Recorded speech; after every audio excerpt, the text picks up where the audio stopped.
روشنی کو مزید شرمندگی نے گھیرا۔ وہ اسے غلط سمجھ بیٹھی تھی۔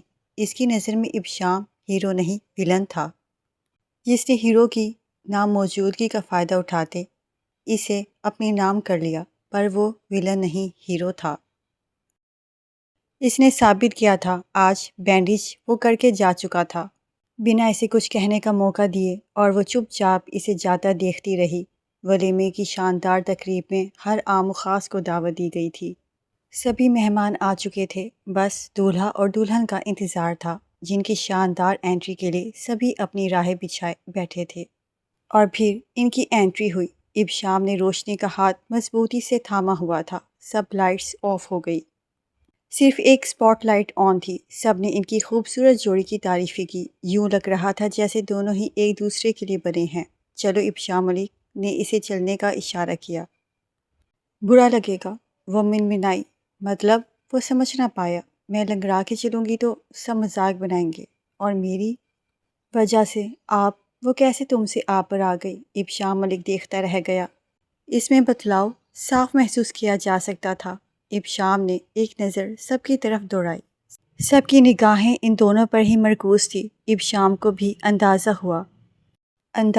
ہو گیا تھا، اس لیے ایک دم آگے بڑھ کر اس نے اپنی دلہن کو اپنی باہوں میں بھر لیا۔ ہر طرف سناٹا چھا گیا۔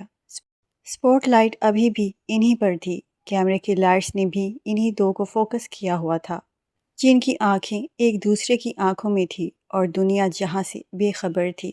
ان دونوں کا کپل بے انتہا پیارا لگ رہا تھا، اور پھولوں سے بھی نازک وجود کو باہوں میں بھرے قدم با قدم آگے بڑھتا جا رہا تھا، جبکہ روشنی کی باہیں اس کی گردن کے گرد تھی اور نگاہوں کا ارتکاز وہ خوبصورت دلکش مرد تھا۔ وہ اسی لیے اسٹیج پر جیسے ہی چڑھا تھا، شاہینہ پھپھو نے بہت پیار بھری نظروں سے انہیں دیکھا اور ان کا صدقہ اتارا۔ اسٹیج پہ اس وقت وہ دونوں چھائے ہوئے تھے، سب کی نگاہوں کا مرکز بنے ہوئے تھے۔ روشنی پہلی بار گھبرا رہی تھی۔ ابشام ملک کا ساتھ ہی تھا کہ کسی کی جرأت نہ ہو سکی کہ اس پر انگلی اٹھاتا یا اس کے کردار پر انگلی اٹھاتا۔ وہ اس کا محافظ بن گیا تھا۔ ایک خوبصورت مسکان نے اس کے لبوں کا احاطہ کیا۔ پہلی بار ابشام کو دیکھنے کی نظر بدلی تھی۔ اس کے دل میں آج پہلے سے بھی زیادہ اپنا مقام بنا گیا تھا۔ مسکان چہرے پر سجی تو مزید دلکشی چھا گئی، پر کون جانتا تھا اس مسکان کو نظر لگنے والی ہے۔ ابھی تو وہ ابشام کے ساتھ ان لمحوں کو جینے کی امنگ پیدا کر رہی تھی۔ سامنے یہ اذان آتا دکھائی دیا۔ کتنا کرب تھا اس کے چہرے پر، جیسے سب کچھ گوا چکا ہو۔ روشنی کے چہرے سے مسکان سمٹی تھی۔ ابشام بھی اذان کو دیکھ کے ایک دم سنجیدہ ہوا۔ اذان سیدھا چلتا اسٹیج پر آیا۔ کانگریچولیشن مسز ابشام ملک۔ وہی درد بھرا لہجہ اور آنکھوں میں زخمی پن اور چہرے پر مسکان۔ روشنی بس یک تک دیکھی گئی۔ اللہ سے دعا کروں گا آپ کی دائمی خوشیوں کی، ہو سکے تو مجھے معاف کر۔ اس سے پہلے وہ اپنی بات مکمل کرتا، اقبال صاحب اسٹیج پر آ گئے۔ تم یہاں؟ جرأت کیسے ہوئی تمہاری یہاں آنے کی؟ اقبال صاحب کا دماغ پل میں گرم ہوا۔ انکل، میں معافی مانگنے بھاڑ میں گئے تم اور تمہاری معافی، نکل جاؤ یہاں سے۔ اقبال صاحب نے اسے باہر کا راستہ دکھایا۔ انکل، میں مانتا ہوں میری غلطی تھی، لیکن تمہیں مجھے سمجھ نہیں آ رہی۔ اقبال صاحب اس کا گریبان پکڑا۔ ان کا بلڈ پریشر ایک دم ہائی ہوا تھا۔ بابا پلیز۔ اس سے پہلے ابشام کچھ کہتا، روشنی نے اپنی جگہ سے بے اختیار اٹھ کھڑی ہوئی تھی۔ اس کی آنکھوں کے آنسو ساری کہانی کہہ گئے تھے۔ ابشام کا دل بری طرح ٹوٹا۔ اسے لگا وہ دو سامنے کھڑے محبت کرنے والوں کے بیچ میں آ گیا ہو۔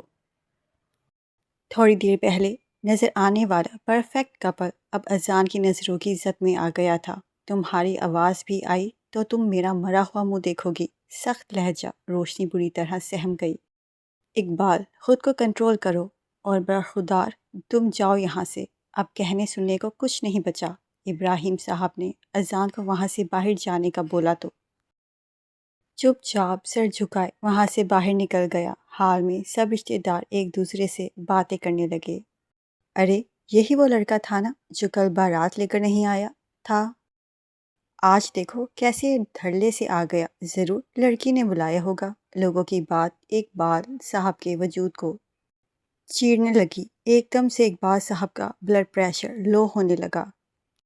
چچا جان آپ ٹھیک ہیں؟ ابشام ملک نے انہیں تھاما اور ایک طرف بٹھاتے انہیں پانی پلایا۔ مجھے نہیں پتا تھا اولاد اتنی تکلیف دے گی۔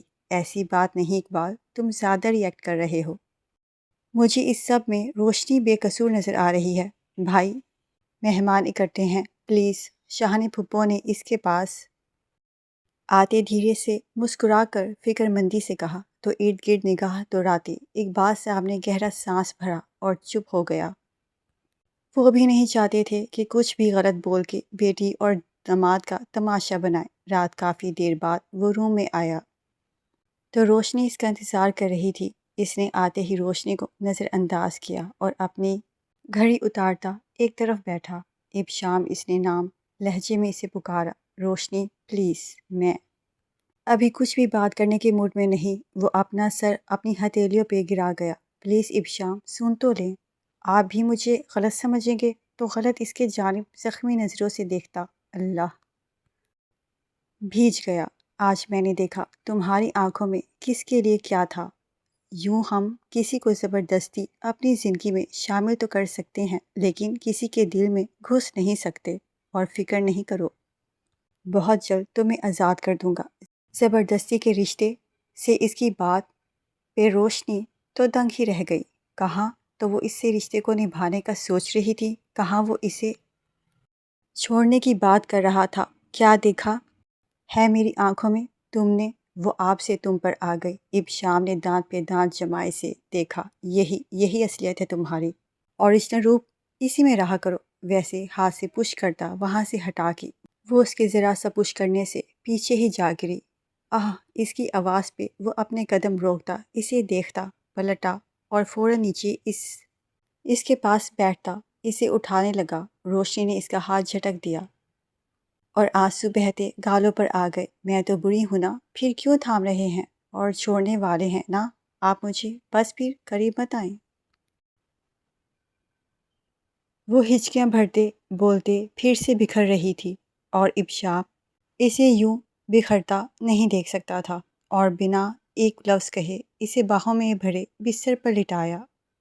وہ روتی چلی جا رہی تھی۔ بہت برے ہیں آپ، غلط فہمیوں میں پیدا ہونے والے سوالوں کا جواب خود ہی دینے لگے تو پھر سب کچھ بکھر جاتا ہے، اور میں نہیں چاہتی کہ کچھ بکھرے۔ میں ایک بار غلطی کر چکی ہوں، دوبارہ نہیں کرنا چاہتی۔ مجھے کوئی آزادی نہیں چاہیے ابشام، مجھے آپ کے ساتھ گھر بسانا ہے۔ اتنی سی بات آپ کو سمجھ نہیں آتی؟ وہ ہچکی بھرتے بولتی، اپنے آنسو پوچھتے۔ ابشام ملک یک ٹکی سے دیکھے جا رہا تھا۔ وہ چھوٹی سی لڑکی کل سے رو رہی تھی۔ ڈریس چینج کرو، ریلیکس ہو جاؤ اور سو جاؤ، صبح بات کریں گے۔ وہ نرمی سے بات کرتا اٹھنے لگا۔ مجھے لیکچر نہ دیا کریں، چڑ ہوتی ہے، اور فکر تو بالکل ہی نہیں، نہ کریں تو بہتر ہے۔ وہ منہ بناتے ناراضگی سے کہتے اٹھی کہ ابشام اسے کھینچ کے واپس تکیے پر گراتے۔ تم پیار کی بات سنتی نہیں، جب میں نے زبردستی کی نا، پھر بیٹھ کے روتی رہو گی۔ ابشام اور روشنی خوش تھے، گھر والوں کو اور کیا چاہیے تھا۔ ابشام میری یونی کی چھٹیاں ختم ہو رہی ہیں۔ ابشام جو مسلسل 2 دن سے ایک پروجیکٹ میں بیزی تھا، اس کی بات سنتا چوکا تو لیپ ٹاپ پر انگلیاں مسلسل چل رہی تھی کہ تبھی اسے ویڈیو کال آنے لگی۔ جینی کی کال تھی۔ ابشام ماتھا مسل گیا، جبکہ روشنی نے تجسس سے دیکھا، یہ جینی کون ہے؟ کوئی جن ہے؟ مسکرا کے پوچھ رہی تھی۔ نہیں، لڑکی ہے، دبئی میں۔ ابشام نے صاف گوئی سے بتایا۔ وہ آپ کو کیوں کال کر رہی ہے؟ ماتھے پہ 2 بل ڈلے پوچھ رہی تھی۔ یار ہاتھ دھو کر پیچھے پڑی ہے کہ دوستی کر لو۔ You know, I have one best friend in my life۔ مزید کی گنجائش نہیں۔ وہ اسے اپنی گود میں کرتا محبت سے نہیں جی میں بولا تو اسے روشنی نے کال یس کر دی۔ ویڈیو آن ہوئی۔ ابشام علی کو امید نہیں تھی روشنی ویڈیو کال ریسیو کرے گی۔ السلام علیکم۔ بےہودہ لباس میں بیٹھی دکھائی دی، پر بہت ہی بے ڈھنگی انداز میں وہ بیٹھی تھی۔ اس نے بلیک ہاف گھٹنوں سے اوپر نائٹی پہنی ہوئی تھی۔ اس کا رنگ قدرے سانولا تھا، پر بے باکی عروج پہ تھی۔ کہاں وہ ویڈیو کال کر کے اپنے حسن کے جلوے دکھانے والی تھی، کہاں ابشام کی گود میں ایک کمسن خوبصورت لڑکی کو دیکھ ایک دم سیدھی ہوتی بیٹھی۔ سامنے جینی کا بیہودہ لباس دیکھتے وہ منہ ہی منہ میں بڑبڑاتا اپنا رخ پھیر گیا۔ روشنی ابشام علی کے سینے کے ساتھ ٹیک لگاتے لیپ ٹاپ بالکل اپنے سامنے کیا۔ ہائے ابشام، کیسے ہو؟ یہ لڑکی کون ہے؟ وہی بولنے میں پہل کر چکی تھی۔ تم سے مطلب؟ آدھی رات کو غیر مردوں کو فون کر کے اپنے حسن کے جلوے کیوں دکھا رہی ہو؟ روشنی کا انداز کافی حد تک آمیز تھا۔ ایکسکیوز می، ابشام میرا فیانسے ہے۔ اس کے بعد پھر روشنی نے پورا گھوم کے ابشام علی کو سوالی نظروں سے دیکھا۔ میرے اتنے برے دن نہیں آئے کہ اس سے منگنی کروں، تمہیں ہی ہینڈل کروں، وہی بہت ہے۔ وہ دھیرے سے اس کے کان میں سرگوشی کرتا ہے، اس کے کان کی لو کو بھی چوم گیا۔ روشنی کے پورے جسم میں ایک پل کو جھرجھری سی دوڑ گئی، جس پر ابشام ایک گاہ سے مسکرایا۔ شٹ اپ، ابشام ملک میرے شوہر ہیں، تمہارے منگیتر نہیں۔ تھوڑی سی شرم پیدا کرو اور میرے شوہر سے دور رہو، ورنہ کیا؟ وہ بھی سیدھی ہو گئی۔ ورنہ لیپ ٹاپ میں گھس کے تمہیں ماروں گی، بے شرم بے حیا لڑکی۔ تمہارے گھر میں باپ بھائی نہیں ہیں جو باہر کے لڑکوں کو اپنا دیدار کراتی ہو؟ اللہ تمہیں ہدایت دے، انداز میں بولی۔ اللہ مجھے ابشام ملک دے دے، آمین۔ بدلے میں وہ بھی دعا ہوگی، مرتی مر جاؤ گی، ابشام ملک نہیں ملنے والا۔ وہ ابشام کے گرد باہیں ڈال اس کی طرف دیکھ رہی تھی اور بہت بری طرح چڑ رہی تھی۔ دور ہٹو ابشام سے۔ وہ مزید جلی تو روشنی کو مزہ آنے لگا، وہیں سے مزید جلانے لگی۔ ابشام بس۔ روشنی کو دیکھے جا رہا تھا۔ اس نے غلط نگاہ بھی اس لڑکی جینی پہ نہیں ڈالی تھی۔ روشنی نے اسے تپانے کے لیے زبان چڑھائی، ابشام کی جانب چہرہ کیا، اس کے گال پہ کس کی اور پھر جینی کو طنز انداز میں دیکھنے لگی۔ جینی کے دو کانوں سے دھواں نکلنے لگا، جبکہ ابشام روشنی کی اس بیش قدمی پہ اپنا سانس روکے ہوئے تھا۔ پہلی بار وہ بے تکلفانہ انداز میں اس کی گود میں بیٹھی اس کے گال پہ کس کر رہی تھی۔ روشنی نے ابشام کے بالوں میں ہاتھ ڈالے، اس کا چہرہ اپنے چہرے سے بہت قریب کرتے اسے دیکھا۔ دونوں کی نظریں ایک دوسرے میں بے اوس تھی تو دل کی دھڑکنیں بھی ایک ہی تال پر دھڑک رہی تھی، یا اگلے ہی پر روشنی نے اس کے لبوں پہ اپنے لب رکھے۔ ابشام کے پورے جسم میں کرنٹ دوڑ گیا۔ وہ اس لڑکی کو جیلس کروانے کے لیے اس کے پاس آئی، لیکن وہ یہ نہیں جانتی تھی آنکھ میں کود رہی ہے۔ جینی دو آنکھیں پھاڑے یہ منظر دیکھ رہی تھی کہ اگلے ہی پل دھیرے سے ابشام نے لیپ ٹاپ کی اسکرین آف کر دی۔ وہ نہیں چاہتا تھا اس کے اسپیشل مومنٹس کو کوئی غیر دیکھے۔ وہ ذرا سا پیچھے ہونے لگی۔ اس نے اپنی طرف سے کافی اچھی کوشش کی تھی، لیکن اسے کس کرنا آیا ہی نہیں تھا۔ اس سے پہلے وہ آگ لگا کے پیچھے ہٹی، اس کے بالوں کے پیچھے ہاتھ رکھے وہ اسے واپس اپنی طرف کھینچتا، اس کے لبوں پہ شدت سے اپنے ہونٹوں سے قہر ڈھانے لگا۔ دونوں ہی کی آنکھیں بند تھی، سانس تیز چلنے لگی، دل کی رفتار بھی بڑھ رہی تھی۔ وہ اپنے دوسرے ہاتھ سے اس پہ اپنا پورا حق جتاتا، اسے مزید سسکنے پہ مجبور کر رہا تھا۔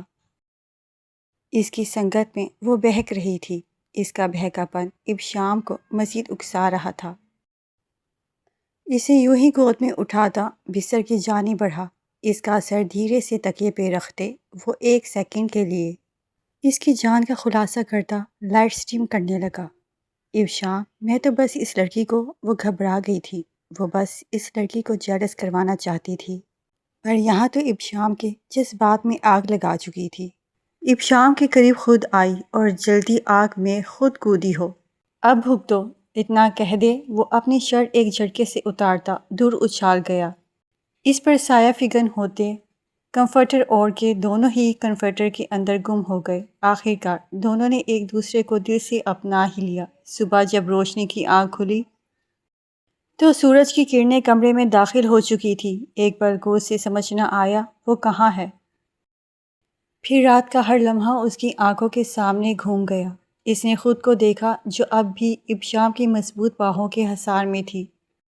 ابشام کے برہنہ سینے پر سر رکھے وہ کتنی پرسکون نیند سوئی تھی۔ یہ وہی شخص تھا جس سے پہلی رات خوف کھا رہی تھی، آج اس کا وجود اس کی پناہ گاہ بن گیا تھا۔ وہ دھیرے سے اس کے پاس سے نکلنے لگی کہ ابشام کی گرفت اس کی کمر پر مزید سخت ہو گئی۔ کہاں بھاگ رہی ہو صبح صبح؟ ابشام کی نیند میں ڈوبی بھاری آواز نے اس کے دل کی دھڑکنیں بے ترتیب کر دی۔ وہ ناشتہ پھوپھو، وہ بہانے تلاشنے لگی۔ ابشام نے آنکھیں کھولی اور مسکرا دیا۔ وہ رات والا جلاد اب ایک پیارا شوہر لگ رہا تھا۔ پھوپھو کو بعد میں دیکھ لیں گے، پہلے اپنی اس شرارتی بیوی کو تو دیکھوں جس نے رات مجھے سونے نہیں دیا۔ ویسے اپنی طرف کے بالوں میں چہرہ چھپا گیا۔ روشنی، ابشام پلیز چھوڑیں۔ کیوں چھوڑوں؟ روشنی کا چہرہ اوپر اٹھایا، تاکہ تم پھر سے جا کر اس جینی جیسی لڑکیوں کو جلا سکو۔ اس کے بعد روشنی کو رات کا منظر یاد آیا تو شرم سے نظریں جھکا گئی۔ آئندہ ایسی حرکت کی تو ابشام نے اسے وارننگ دی۔ تو کیا؟ روشنی نے بڑی ہمت کر کے پوچھا۔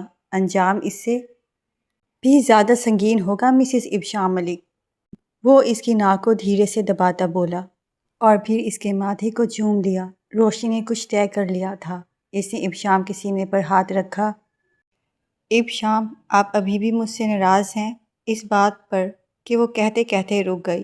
ابشام کا چہرہ سنجیدہ ہو گیا۔ وہ جانتا تھا وہ اذان کی بات کر رہی ہے۔ میں تم سے ناراض نہیں ہوں اور اب ہو بھی نہیں سکتا۔